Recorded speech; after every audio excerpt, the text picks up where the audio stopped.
నేను రాజేశ్వరి. ఇది చూడండి గుత్తి వంకాయ ఎంత చిన్నగా మంచిగా వచ్చింది కదా. ఈ చెట్టు ఇదనమాట. నేను అందులో పెట్టినా అనుకున్నా కానీ ఇందులో వచ్చింది అది. ఇంకా ఇన్ని పూలు ఉన్నాయి. ఇంకా ఇక్కడ ఒక పువ్వు ఉంది, కింద ఒక పువ్వు ఉంది, కింద 2 పూలు ఉన్నాయి. ఇక్కడ ఇక్కడ పచ్చికాయలంతా నిండా ఉంది, పూత కూడా వచ్చింది. టమాటాకు కూడా పూత వచ్చింది. ఇక్కడ ఆల్రెడీ 3 కాయలు ఉన్నాయి. ఈ పచ్చడికాయలు కూడా మస్తు వచ్చినాయి, చాలా వచ్చినాయి పూత. కాయలు కూడా ఉన్నాయి. కాయలు ఎన్ని ఉన్నాయి.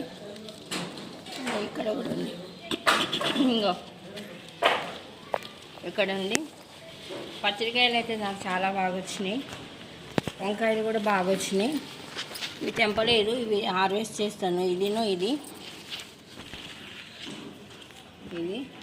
ఇక్కడ 2 ఇటువంటి ఇంకా చిన్నగా ఉన్నాయి. ఒక రోజు కూరకి వస్తుందని చేసిన నేను వాటిని కూడా. ఇగో ఇది కూడా